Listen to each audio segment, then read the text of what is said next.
pandemi ini, Indonesia pasti bisa. Informasi layanan masyarakat ini persembahan Persatuan Radio TV Publik Daerah seluruh Indonesia, Indonesia Persada ID, untuk menyiarkan baik. Penyebaran virus COVID-19 semakin meluas. Mari bersama-sama kita lindungi teman dan keluarga dengan langkah yang sederhana. Download aplikasi Peduli Lindungi dan ajak orang-orang sekeliling Anda, termasuk teman dan keluarga, untuk memakai aplikasi Peduli Lindungi. Aplikasi ini berfungsi untuk melacak penyebaran virus COVID-19 dengan cara mengumpulkan informasi yang dibutuhkan, kemudian membagikan informasi tersebut melalui akses Bluetooth. Ketika Bluetooth aktif, orang-orang saling terkoneksi dan saling membagikan ID yang terenskripsi sebagai identitas pengguna aplikasi. Kemudian, petugas kesehatan akan menghubungi orang-orang yang memiliki resiko tertular COVID-19 dan menyarankan untuk memeriksakan diri serta karantina secara mandiri. Data Anda tidak diakses kecuali Anda beresiko tertular COVID-19. Dengan melakukan pelacakan ini, kita dapat mencegah, mengurangi, bahkan menghentikan penyebaran virus COVID-19. Dan bagaimanakah menggunakan aplikasi ini? Pertama, install aplikasinya, kemudian input nama dan nomor handphone. Anda akan diminta untuk memasukkan kode ATP yang dikirimkan pada nomor handphone yang terdaftar. Jika sudah, izinkan aplikasi mengaktifkan Bluetooth dan pastikan Bluetooth dalam keadaan hidup agar Anda berada dalam jangkauan perlindungan dari COVID-19. Download dan install aplikasi Peduli Lindungi melalui website pedulilindungi.id atau melalui Google Play Store.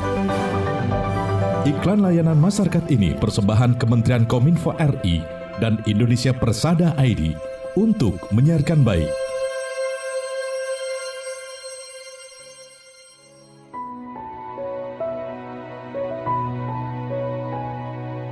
SMK Muhammadiyah 1 Kepanjen sebagai SMK Pusat Keunggulan membuka pendaftaran peserta didik baru tahun pelajaran 2022-2023 dengan kompetensi keahlian teknik pemesinan, teknik otomasi industri, teknik kendaraan ringan, teknik komputer dan jaringan, teknik dan bisnis sepeda motor Honda, multimedia, kimia industri, dan teknik alat berat. Kampus 1, Jalan Kiai Haji Ahmad Dahlan nomor 34 Kepanjen, dan Kampus 2, Jalan Panji nomor 130 Kepanjen, memiliki sarana pembelajaran yang lengkap dan berkualitas untuk membentuk pribadi berakhlak, cerdas, dan terampil, serta menciptakan lulusan yang mampu bersaing di dunia kerja.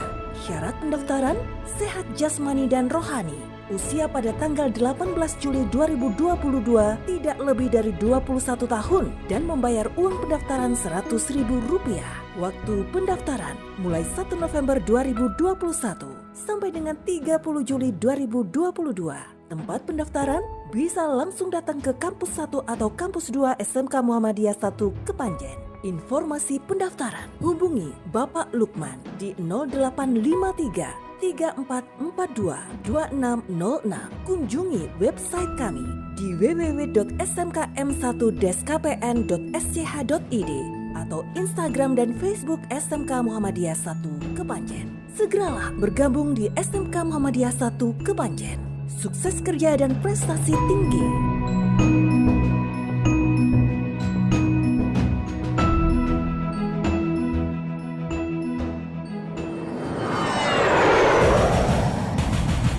Terima kasih Anda masih bersama Radio Kanjuruhan FM. Dan mari kita melangkah pada program berikutnya.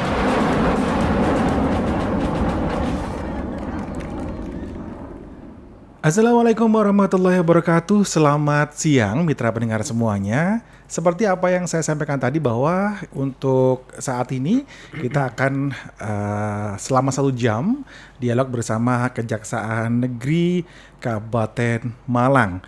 Dan sudah ada narasumber kita semuanya pada edisi kali ini, di edisi hari Kamis tanggal 27 Januari 2022.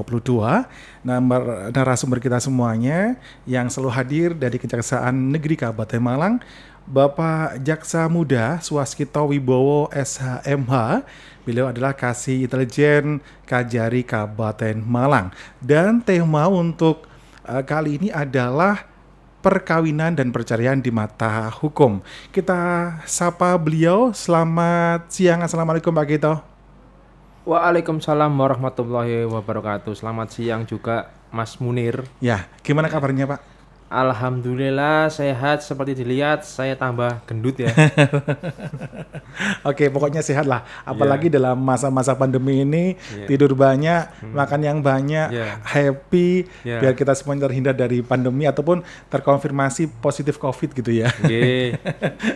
Baik, mitra pendengar semuanya Anda bisa gabung di 081333977000 atau telepon di 395156. Untuk 081333977000 ini bisa SMS atau WA di nomor tersebut. Dan ini bisa juga Anda lihat di YouTube LPPL Radio Kanjuruhan ataupun di Facebooknya. Kemudian Anda bisa juga dengarkan di live streaming kita semuanya LPPL Radio Kanjuruhan. Baik Pak Kito, sesuai dengan tema yang kita bahas untuk siang hari ini adalah perkawinan dan perceraian di mata hukum. Sebenarnya kalau bicara masalah perkawinan, perceraian, ini kompleks ya.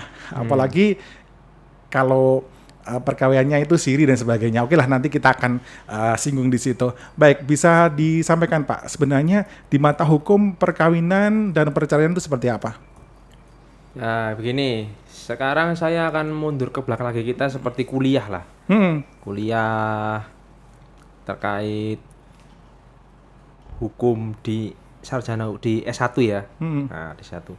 Itu perkawinan di Indonesia. Di Indonesia ini ada 2 hukum yang mendasari tentang perkawinan. Karena kenapa saya bukan bilang pernikahan? Karena undang-undangnya itu perkawinan nyebutnya. Oh, perkawinan. Ya. Perkawinan. Jadi kita ini kawin, bukan menikah. Ya. Nah, seperti itu ya. Oke.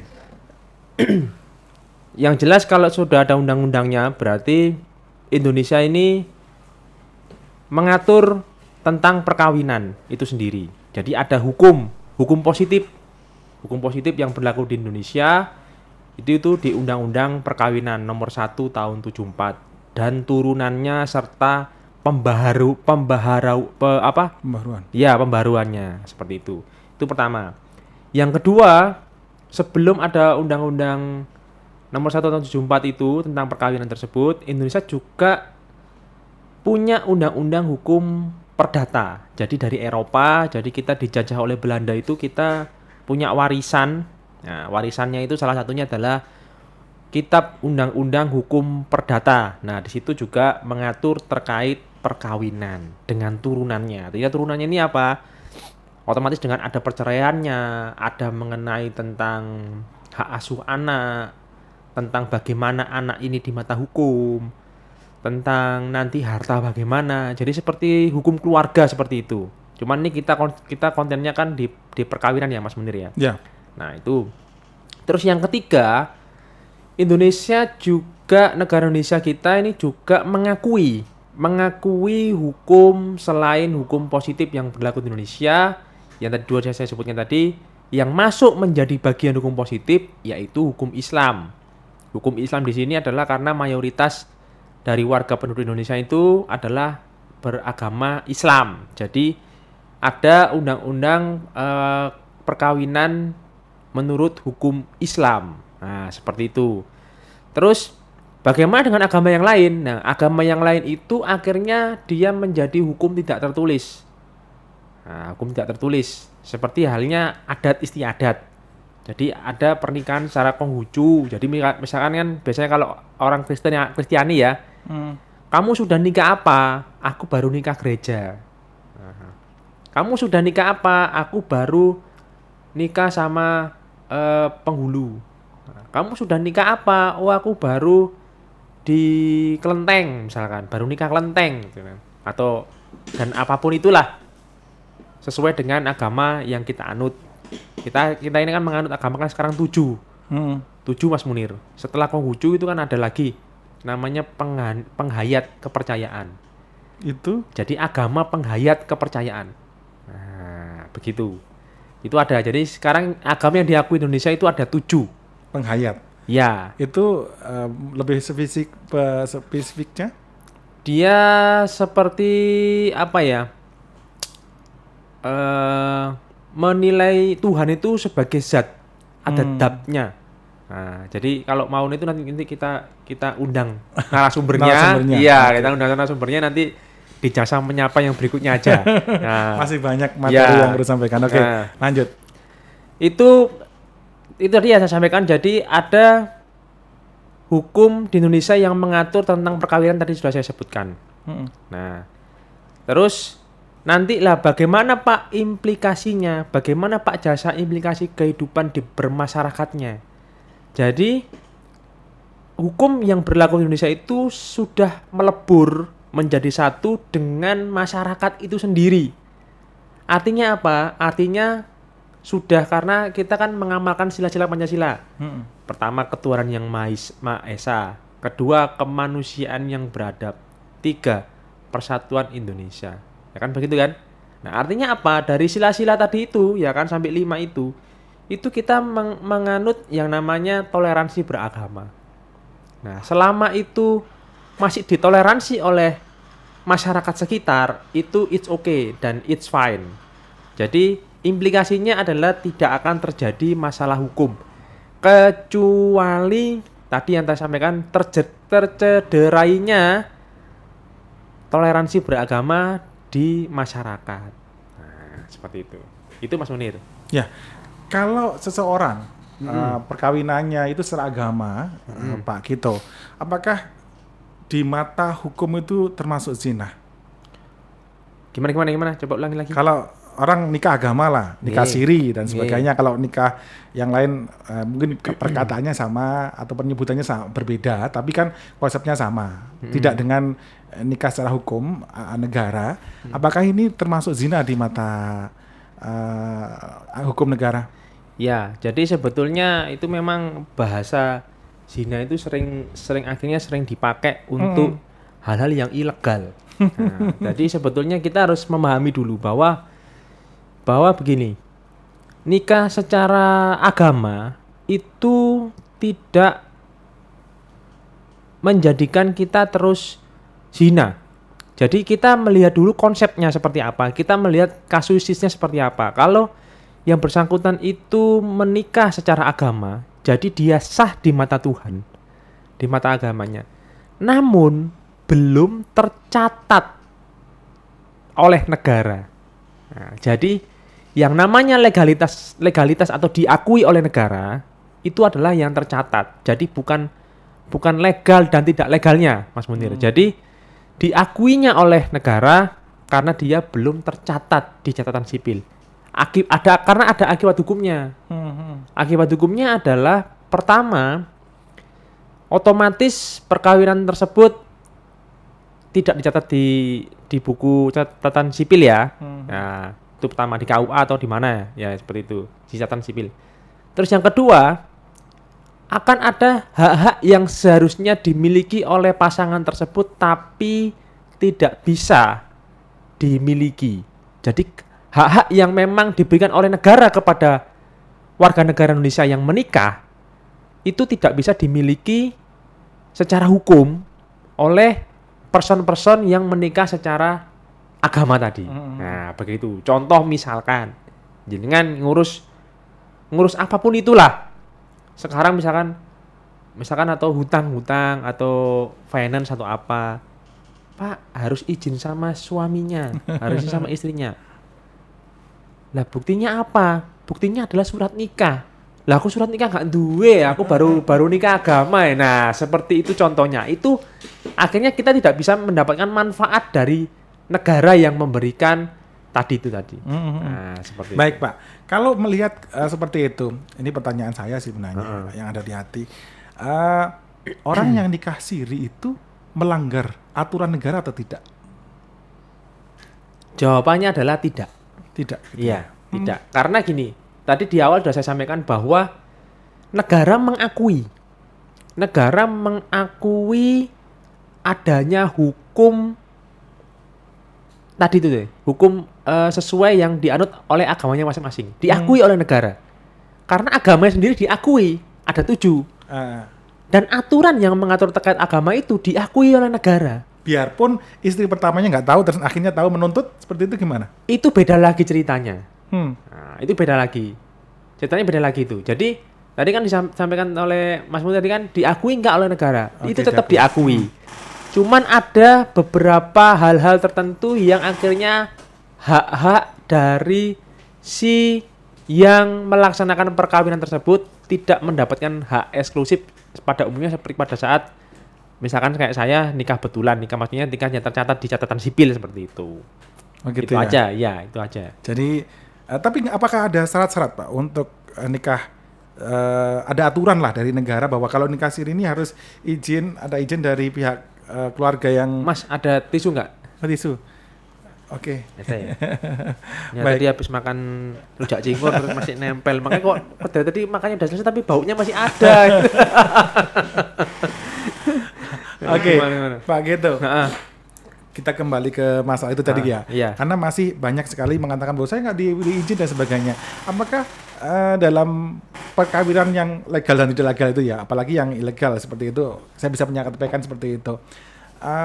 Dan itu diakui oleh negara. Apakah tidak ada aturan yang mengatur bahwa nikah ini harus persetujuan istri kedua pertama atau keluarga dari istri pertama dan sebagainya? Apakah ada aturan itu?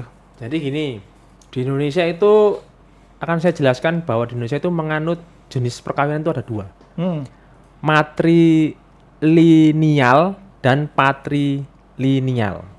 Nah, seperti itu ya. Nah, itu nanti pembahasan lebih khusus lagi lah.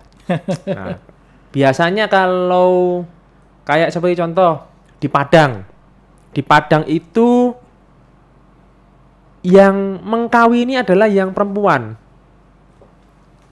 Yang memberikan mas kawin yang perempuan. Laki-laki tidak memberikan mas kawin. Ada yang memang seperti itu. Ya, yang jadi ibaratnya perempuan ini membeli laki-laki. Nah, seperti itu ada. Nah, terkait tadi mengenai izin menikah tadi ya. Izin menikah. Misalkan istri pertama, istri kedua gitu kan, atau suami pertama, suami kedua gitu kan.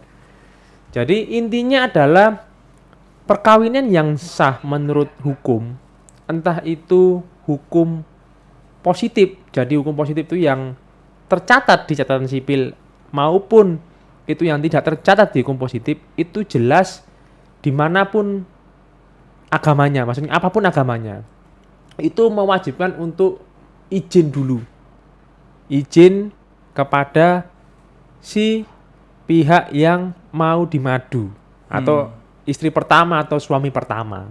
Nah, itu ada dan tidak mungkin tidak ada. Nah, andai kata nanti terus tiba-tiba tidak memberitahu si yang pertama tadi, terus dia tetap melaksanakan pernikahan atau perkawinan secara hukum, nah itu akan ada implikasi nanti hukumnya.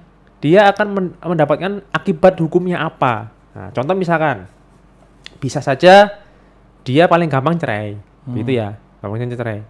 Terus yang kedua, bisa saja si laki-laki tadi dilaporkan polisi, penelantaran. Nah, bisa. Yang ketiga dilaporkan polisi lagi, digugat ke pengadilan misalkan terkait harta gono gininya. Nah, seperti itu, macam-macam. Ya. Seperti bisa dilaporkan polisi juga terkait pemalsuan dokumen, misalkan sampai seperti itu. Jadi memalsukan tanda tangan istri pertama. Nah, misalkan karena istri pertama tanda tangannya gampang, berarti ditiru gampang. Ya, ditiru sama suaminya. Dibawalah ke KUA, nikah lagi yang kedua, misalkan seperti itu. Akhirnya menjadi penipuan dan pemalsuan. Nah, seperti itu Mas Munir. Ya, baik Pak Gito, ini kita ke arah Dampit. Ada Pak Warto, pertanyaannya adalah kalau nikah siri untuk harta waris gimana Pak? Jadi untuk nikah siri terkait harta waris, kita akan melihat dulu itu agamanya apa dulu. Apa dulu agamanya?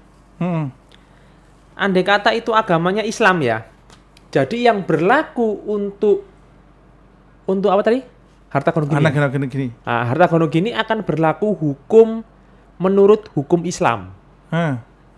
Jadi kita kembali ke Al-Qur'an dan hadisnya serta turunannya.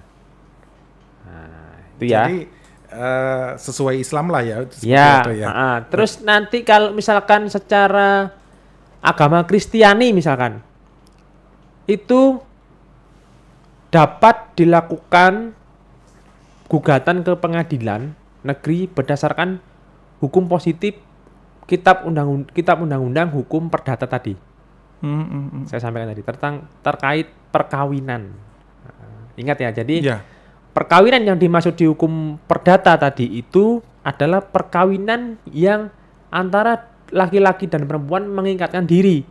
Di situ tidak disebutkan bahwa itu tercatat oleh negara atau tidak. Jadi bisa memakai aturan di kitab undang-undang hukum perdata. Waris pun sama ya, anak sama. Oke, baik Pak Kito, kita ke arah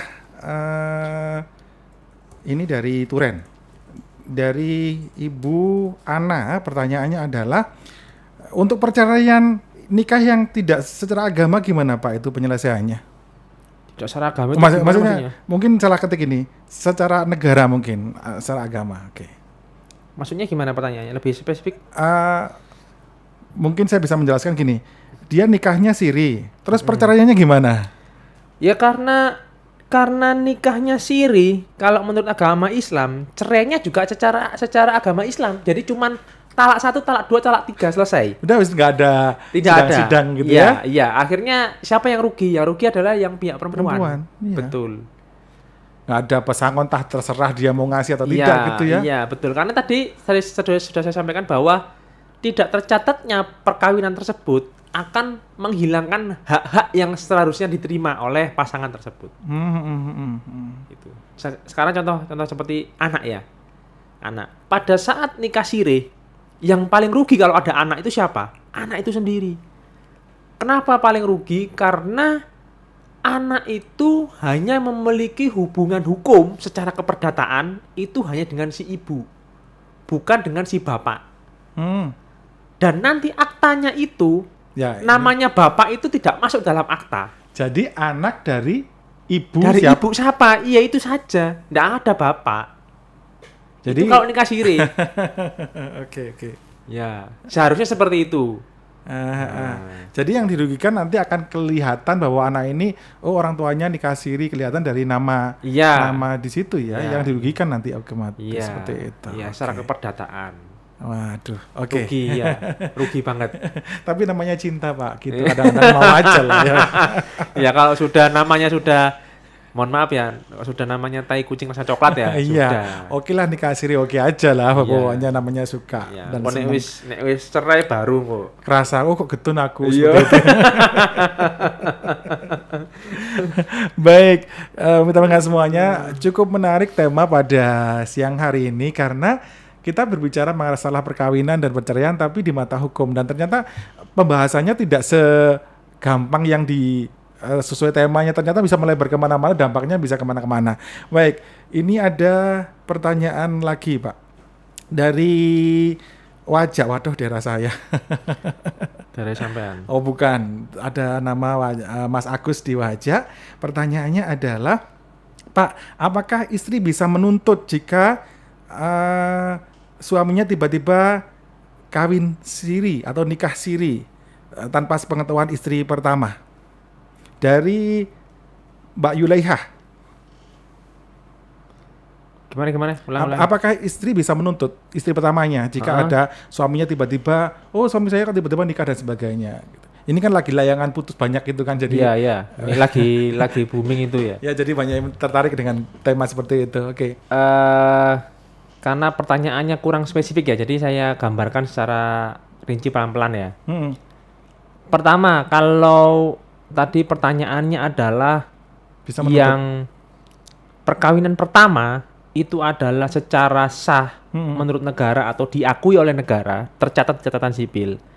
Artinya ada ini ya, ada buku nikahnya. Nah, si perempuan dapat melakukan, nah ini termasuk kehebatan kejaksaan.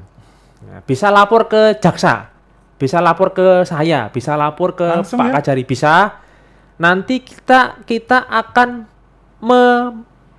membatalkan perkawinan tersebut. Nah, jadi kita ini bisa punya kewenangan untuk membatalkan perkawinan. Nah, hebatnya jaksa itu. Mungkin orang-orang pada nggak tahu. Nah, takutnya untuk pencuri dan jadi jaksa itu berada di pihak yang lemah dalam hal perkawinan. Artinya lemah ini siapa? Lemah ini adalah orang-orang yang terzolimi oleh pasangan yang melakukan perbuatan curang sehingganya terlaksana atau terwujudnya pernikahan yang tidak dikehendaki. Nah, bahasanya seperti itu.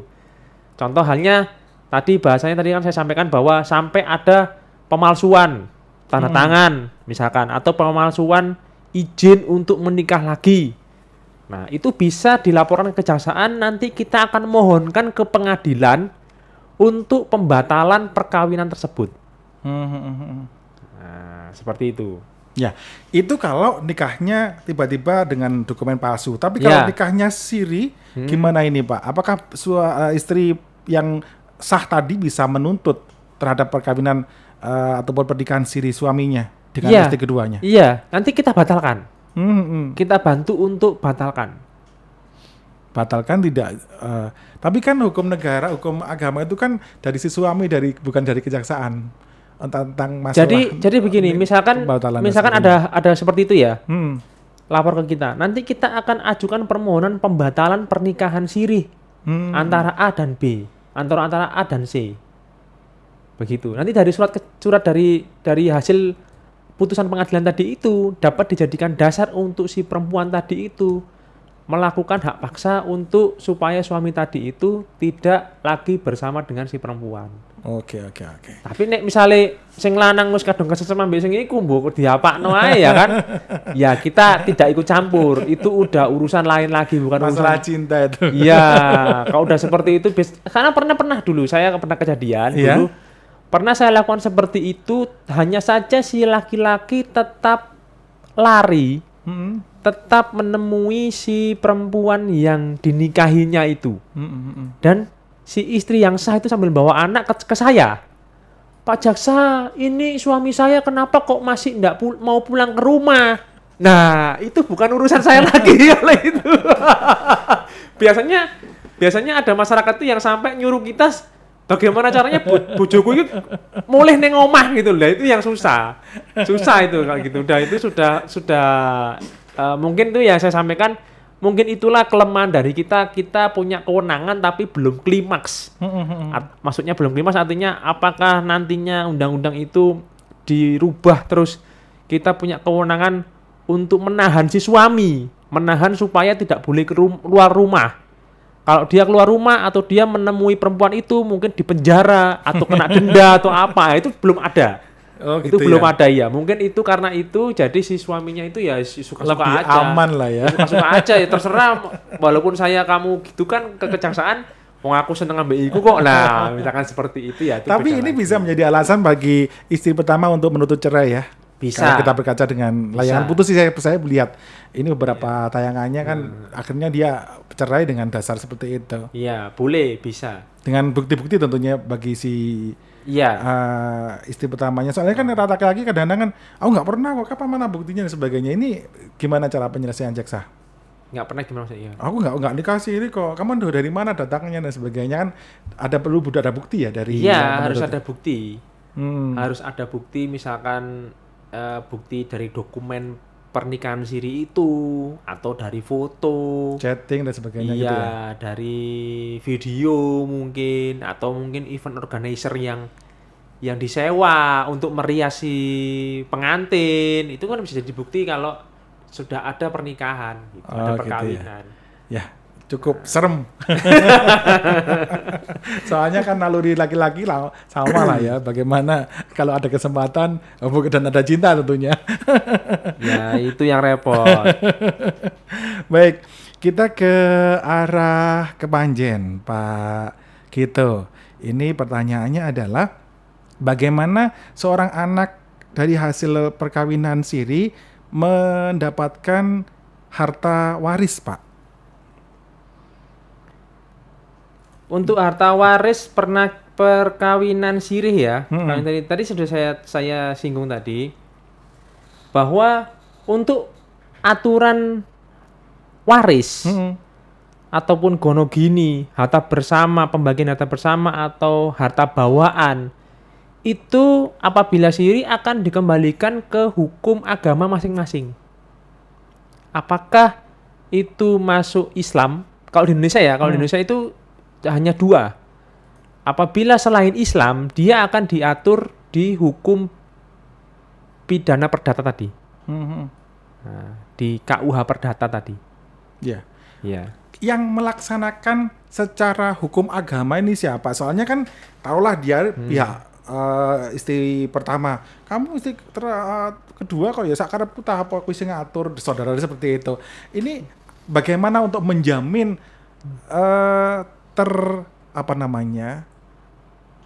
bisa seperti apa yang diharapkan lah untuk anak sirih pertama. pun ya.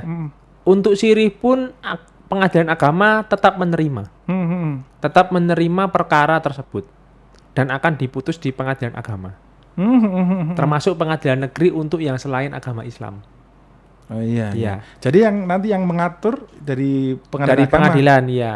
Oh, gitu Kalaupun tidak ada biaya terkait itu, dapat secara kesepakatan dari masing-masing pihak dan keluarga untuk menunjuk satu orang yang dianggap tahu terkait hukum waris di Islam, menurut Islam. Ataupun di hukum perdata misalkan, yang dianggap tahu. Misalkan contoh, Pak Jaksa, aku wis pasar bongkokan sampean, aku ambek bojoku, aku iki wis cerai. Aku pengen bagi, gak ngerti aturane. Wis akrab Pak Jaksa wis. Itu boleh. Tapi kesepakatan di luar pengadilan, jadi penyelesaian di luar pengadilan. Seperti itu. Ya, baik kita mendengar semuanya. Masih bersama dengan Kejaksaan Negeri Kabupaten Malang. Temanya adalah saat ini perkawinan dan perceraian di mata hukum bersama dengan Jaksa Muda Swaskito Wibowo SHMH, Kasih Intelijen Kajari Kabupaten Malang. Baik Pak Kito, kalau dilihat di Kabupaten Malang ini kita lebih ke melebar dengan wilayah. Banyakkah kasus-kasus seperti ini di Kabupaten Malang? Nah, kalau kasus perceraian itu sekarang ini kita nggak ngomong Kabupaten Malang ya, di Indonesia. Di Indonesia itu perceraian tinggi. Perceraian tinggi karena salah satu faktornya adalah usia orang menikah itu belum sempurna. Sudah menikah. Jadi kan ada usia-usia kematangan seseorang untuk berumah tangga, itu kan ada. Nah, itu pertama. Terus yang kedua, karena sekarang ini kan dunia digital. Dunia digital, terus dunia propaganda. Nah, sekarang ini di Indonesia ini kan banyak propaganda. Propagandanya itu apa? Kita ini dicekoki oleh berita sinetron kayak layangan putus tadi itu kan sebetulnya bukan tontonan yang harus ditonton untuk sebagian kalangan masyarakat. Ya, saya bilang ya untuk sebagian kalangan masyarakat ya. Jadi ada yang menyingkapi itu sebagai itu ada syafaatnya. Jadi saya tidak boleh seperti itu. Ada manfaatnya untuk edukasi. Tapi ada sebagian pihak orang yang loh kok ketane koyo bojoku. Bojoku ketane koyo ngono iku ketane. Wah, iki nah. Atau misalkan wah, tak cek sih bojoku. Yang biasanya gak tahu ngecek terus ngecek. Nah, itulah yang kita harus hindari hal-hal yang seperti itu, dan itu yang mau saya sampaikan bahwa di Indonesia ini angka perceraian itu sangat tinggi. Contoh apalagi kalau di daerah-daerah tertentu ya seperti Madura, terus daerah Sulawesi yang daerah-daerah pedalaman itu banyak yang menikah di usia dini, di umur 10 tahun, umur belasan tahun itu mereka sudah menikah walaupun belum ada pekerjaan. Nah, itu pasti akan rawan sekali dengan yang namanya perceraian. Nah, seperti itu Mas Budi. Dan kalau di Kabupaten Malang saya belum ngecek ya berapa tingkat perceraian di Kabupaten Malang, yang jelas pasti tinggi karena kalau saya lewat di pengadilan agama itu banyak mobil itu pasti. Banyak pedotan. Nah, banyak pedotan, pakai layangan pedot. Layangan putus banyak di sana. Oke, Pak Kito, kita ke Pakai Saji. Baik, ada Ibu Sinta di Pakai Saji. Pertanyaannya adalah, sebentar. Baik, Pak Jaksa, kalau suami saya ini jarang memberi nafkah saya, cuman belum diberi spesifik apakah nafkah batin atau nafkah lahir, bagaimana, apakah saya bisa melaporkan ke kejaksaan? Kalau masalah nafkah itu nggak bisa, Bu, belum bisa. Jadi ibu nggak apa-apa, ibu lapor ke kita ini ada yang namanya pelayanan hukum. Jadi ada pelayanan hukum gratis bagi masyarakat mau menanya hukum, silakan datang ke kejaksaan, itu ada. Kita punya program seperti itu, ada. Dan nanti kita terima dengan baik, kita sarankan, kita kasih saran-saran yang efektif apabila bisa menyelesaikan masalah itu. Cuman apabila ibu tadi tidak diberikan nafkah, ya nafkah ini ada dua, nafkah lahiriah dan batiniah. Lahiriah ini berupa hal-hal fisik, artinya materi dan apapun itulah ya. Sandang pangan sampai sandang pangan papan. Nah, itu kan. Nah, itu apabila ibu tidak diberikan hal itu sebetulnya apabila ibu mau melakukan perceraian, itu adalah salah satu alasan dapat dilakukannya perceraian. Nah, seperti itu. Dan kalau tidak salah, di negara Eropa itu ada yang sampai dapat menggugat suaminya. Artinya meminta ganti rugi dengan diuangkan. Jadi misalkan contoh, ibu ini tidak pernah digauli oleh suaminya selama misalkan 10 tahun. Terus tidak pernah dinafkahi selama 15 tahun. Terus ibu cerai. Nah, di dalam perceraian tersebut ibu bawa lagi ke pengadilan untuk digugat ganti rugi. Ganti rugi karena saya selama menjadi istrinya tidak pernah diberikan nafkah. Saya minta ganti rugi. Nah, itu pernah ada terjadi dan menang. Menang di Eropa. Saya lupa negara mana, cuman itu menang. Istri tersebut mendapatkan ganti rugi untuk nafkah lahir dan batin. Iya, nafkah tadi tidak digauli tadi itu dihargai oleh hakim dengan apabila si suami tadi menyewa menyewa misalkan pelacur ya, kita bahasakan pelacur ya, PSK gitu ya, dengan harga tertinggi dikalikan selama 15 tahun, selama 10 tahun tadi. Nah, jadi terus 15 tahun tadi itu diambilkan rata-rata UMR dikali berapa, dibagi berapa begitu. Ketemunya nanti ada berapa nilainya. Nah, itulah yang dibayarkan, dimintakan kepada si suami. Nah, itu pernah terjadi. Cuman di Indonesia belum pernah. Ya, belum pernah. Mungkin ibunya mau nyoba, monggo. Baik, Pak Kito.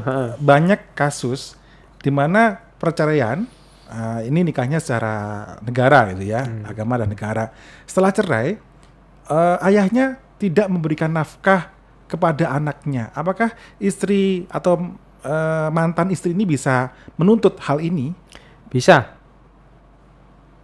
Melalui kejaksaan gitu ya, Bu, Pak? Dilaporkan dengan laporannya itu penelantaran anak. Bisa. Ada hukumnya itu. Ada pidananya. Kalau anak ada pidananya. Jadi bisa dilaporkan ke langsung aja ke kejaksaan gitu ya? Bukan, itu di kepolisian. Oh, kepolisian? Ya, ke kepolisian itu ada hukum keluarga namanya penelantaran anak. Jadi anak itu dilindungi oleh undang-undang. Makanya ada pidananya. Bagi yang menelantarkan anak dengan sengaja. Banyak loh ya kasus seperti ini. Banyak, dan orang juga nggak ngerti. Jadi kerjaannya ya mungkur nangis di rumah. Yang banting tulang ibunya. Iya, makanya melalui program Jasamanya Pak ini, ya semoga saja yang mendengar tadi dapat menyampaikan orang yang tidak sempat stay tune di Kanjuruhan FM untuk dijadikan manfaat ke depannya, seperti itu. Ya, baik Pak Kito. Kita ke arah Kepanjen lagi. Ini rame kayaknya ini. Ya, Kepanjen. Rame. Lagi musim layangan putus. Iya, soalnya temanya begini jadi rame. Gabung. Rata-rata perempuan lah gitu ya. Sing lanang padha ngrungokno tok ya, rungokno golek celahe. Awas yo. Ono celah enggak iki kira-kira. Monggo. Baik. Pak, ini ada kasus dari tetangga saya. Ini namanya Mas Agus yang bergabung entah kawasan Kepanjen mana. Pertanyaannya adalah, saya punya tetangga, dia nikah secara agama dengan seseorang. Tetapi seseorang ini sebenarnya sudah cerai secara agama, tapi belum secara negara. Apakah dari pihak yang nikah secara negara tadi bisa menuntut kepada saat terjadi pernikahan? Gimana ini, Pak? Ya. Banyak kan kasus dia nikah dulu secara agama, tapi sebenarnya dia masih ada hubungan nikah, tapi secara negaranya gitu ya. Tapi dalam talak itu sudah seperti itu. Paham. Jadi begini Mas Munir. Banyak kasus dari tiba-tiba ada tuntutan dan sebagainya. Itu biasanya itu wanita yang kurang ajar biasanya. Jadi begini. Saya jelaskan ya, pelan-pelan ya. Si A dan si B itu menikah secara agama dan negara, tercatat di catatan sipil. Ya. Kemudian cerai secara sirih. Siri dulu lah, karena Ya. masih proses lah sebagainya. Ya, secara sirih, entah itu masih proses di pengadilan agama atau pengadilan negeri secara negaranya, ya kan?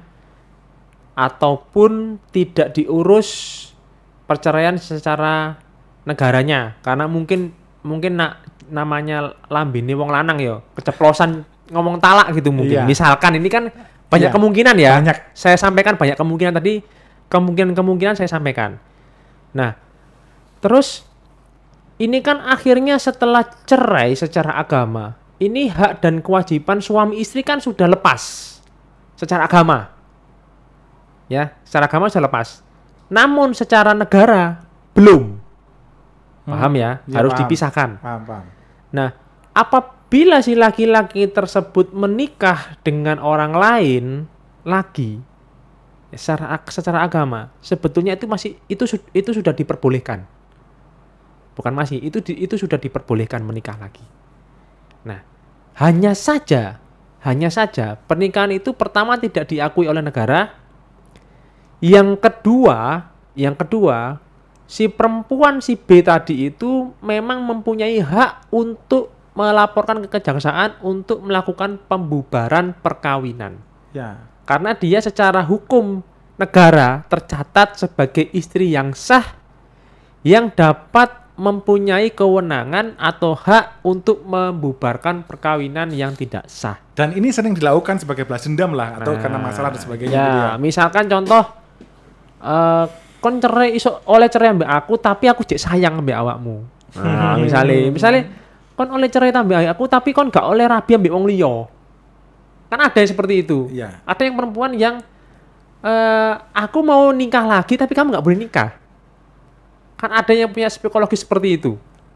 Nah, ada. Ada juga yang laki-laki memang sengaja menggantung si perempuan supaya dia nggak bisa nikah, gitu. Ada yang seperti itu. Yang Pak. mungkin seperti itu. Atau mungkin Saya ada pernah menjumpai seperti itu. atau mungkin ada perjanjian hak keperdataan yang akhirnya tercederai dengan si laki-laki tersebut nikah siri. Contoh misalkan gini.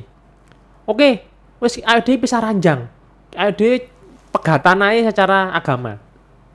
Tapi secara hukum aku gak gelem pegatan. Kenapa? Soalnya kamu cek duwe kewajiban nguripi aku ambek anakmu. Misalkan seperti itu nih. Terus si laki-laki tadi itu nikah lagi siri. Wah, aku ini gak ada pelampiasan nih, opo iki? Nah, akhirnya nikah lagi lah. Misalkan nih contoh ya, contoh. Oke.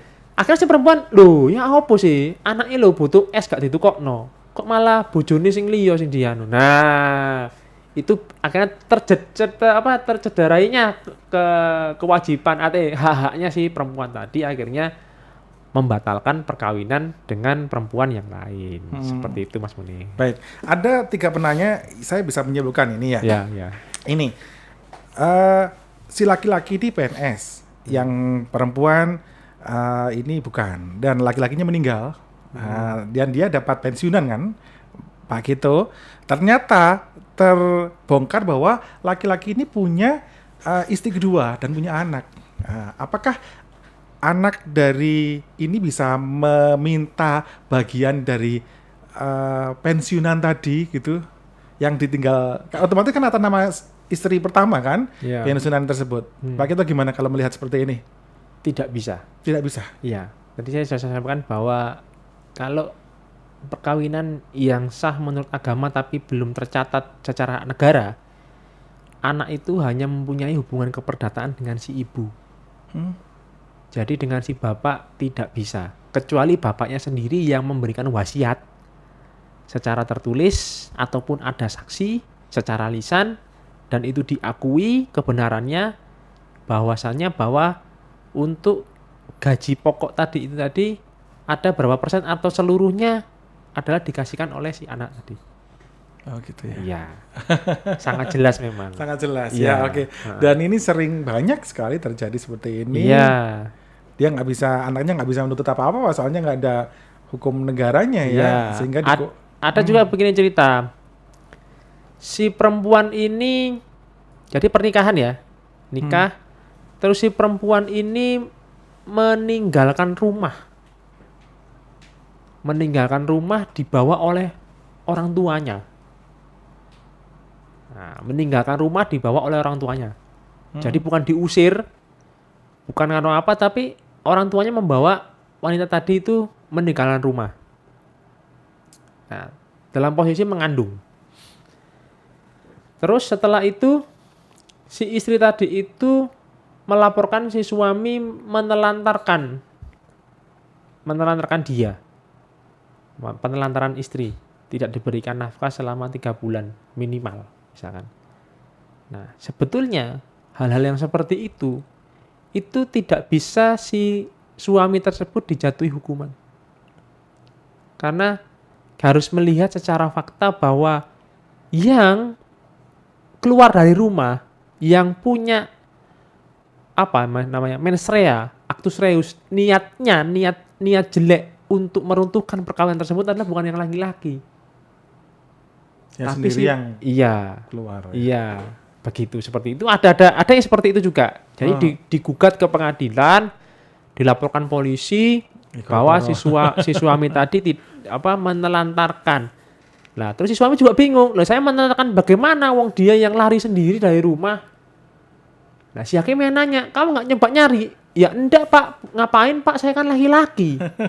Ngapain saya nyari dia? Gitu ya. Bahasanya begitu. Tapi kalau waktu itu ya kasusnya menurut hukum si laki-laki dihukum penjara. Gitu ya. Iya, sebetulnya itu salah. Kalau menurut kacamata hukum saya itu salah. Oh iya. Iya, karena hukum itu adalah tegas. Tegasnya apa? Dia menghukum yang salah berdasarkan fakta. Lah faktanya sing mlayu sing wedok kok. Salah dia mlayuan gitu kan. Nah, seperti Oke. itu. Baik Pak, kita ke Goda lagi dari Ibu Ani di Goda lagi. Pertanyaannya adalah, mengapa perceraian saat tergugat tidak hadir ini gampang selesainya?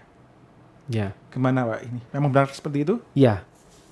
Jadi permohonan perceraian di pengadilan agama, ini saya contohkan di pengadilan agama ya, di pengadilan negeri pun juga seperti itu. Pada saat gugatan dilayangkan ke pengadilan agama maupun pengadilan negeri, itu gugatan ya. Gugatan itu menggugat, memohon kepada majelis hakim untuk mengabulkan gugatan dari penggugat. 1. Melakukan perceraian, mengabulkan perceraian tersebut. 2. Mengabulkan terkait persentase harta gonung gini. 3. Mengabulkan terkait hak asuh anak. Misalkan seperti itu. Ini kan permohonan ke hakim. Nah, apabila yang digugat tersebut tidak hadir berkali-kali secara 3 kali secara patut dipanggil di depan persidangan, akhirnya apa? Si tergugat tadi tidak mempunyai hak lagi untuk membantah gugatannya. Jadi gugatan tadi itu ya akhirnya dibenarkan oleh hakimnya tanpa meminta penjelasan dulu oleh si tergugat, karena si tergugat dipanggil secara patut 3 kali tidak hadir. Akhirnya apa? Diputus first take namanya. Diputus dengan kemenangan telak si penggugat tanpa kehadiran tergugat. Dan rata-rata dipakai ini ya biar cepet lah cerainya dan sebagainya nah gitu ya. itulah akhirnya menjadikan celah ada ada perjanjian di luar persidangan, misalkan si A sama si B mau cerai. Terus si A sama si B ini sudah nggak kuat pengen cerai memang. Terus si A sama si B ini sudah punya pasangan sendiri-sendiri. Wis ayo ndang cepet wis kono ae sing teko nang pengadilan. Ya mau aku, wis tak lakon ae lah. Kon kok biayane kabeh nang pengadilan tak bayari. Ben cepet, nek gak teko kan langsung diputus. Wah, ya wis. betul. Nah, misalkan ada perjanjian seperti itu dan itu sering terjadi, Ya. disalahgunakan dan biasanya itu juga muncul ide itu dari pengacara karena biasanya pasangan-pasangan tersebut tidak punya pikiran seperti itu. Jadi muncul hal seperti itu biasanya dari pengacara. Biasanya. Biar cepat juga. Iya, Oke. begitu. Baik Pak Kito, kita harus mengakhiri program acara Oke, di ya, siang terima hari ini. kasih. Himbauan pada masyarakat. Imbauan pada masyarakat sebelum saya tutup siaran siang hari ini, pertama sebelum menikah pikir-pikir dulu. Jadi memang benar kata orang tua itu Mas Munir, bibit bebet bobot. Nah, cuman bibit bebet bobot itu harus kita artikan tidak lagi secara lingkup kecil, tapi harus secara lingkup yang luas. Artinya apa? Artinya pada saat kamu menentukan atau memilih untuk menikah atau untuk kawin, kamu harus pastikan setelah nikah kamu akan makan apa. Kamu akan memberi makan pasanganmu apa. Sudahkah kamu punya sandang dan pangan serta papan untuk mengarungi bahtera rumah tangga hingga ajal menjemput. Nah, seperti kan til jannah kan begitu. Nah, apakah seperti itu sudahkah terprepare sebelumnya? Nah, kalau belum, sudahkah kalian berdua itu pada saat akan menikah siap terombang-ambing oleh ganasnya ombak kehidupan? Nah, karena kan belum siap tadi kan, saya tadi kan belum siap. Sandang pangan papan kan belum siap. Berarti kan ibaratnya orang mau melaut tuh cuman pakai getek kan gitu. Getek. Yang bicara seperti ini biasanya Pak Pengulu. Ternyata Pak Kito luar biasa. Nah, Oke, lanjut. Itu. Jadi sudahkah siap seperti itu? Nah, kalau belum siap, saya sarankan untuk jangan menikah atau kawin dulu. Itu yang pertama. Yang kedua, kalau kalian belum kawin ataupun menikah, nek pacaran ojo memel-memel. Mau memel itu bahasa Indonesia apa? Angel kandhanane gitu kan. Ojo nggetu-nggetu. Karena apa? Karena ya untuk zaman sekarang namanya anak pacaran itu kan wis melu gayane sinetron, melu gayane film-film. Nah, ilingo iku anake wong. Nah, itu jadi membawa membawa anaknya orang itu sama dengan membawa nama keluargamu, nama baik keluargamu dan nama baik masyarakat di lingkunganmu, serta harkat dan martabat dari dirimu sendiri. Nah, jadi ingat itu aja. Semoga Kabupaten Malang ini masyarakatnya adem sehingga menjadi mantep dan manetep. Terima kasih dari saya. Begitu. Oke. Baik, terima kasih Pak Kito. Teman-teman semuanya, demikian tadi kita dialog bersama dengan Jaksa Muda Swaskito Wibowo SHMH. Beliau dari Kejaksaan Negeri Kabupaten Malang. Terima kasih Pak Kito. Kita jumpa lagi di acara berikutnya, tentunya dengan tema yang berbeda. Tema yang berbeda aja. Yang tentunya mengedukasi masyarakat tentang banyak hal tentang hukum di Indonesia. Baik, terima kasih. Selamat siang. Saya Munir. Wassalamualaikum warahmatullahi wabarakatuh. Waalaikumsalam. Terima kasih Anda masih bersama Radio Kanjuruhan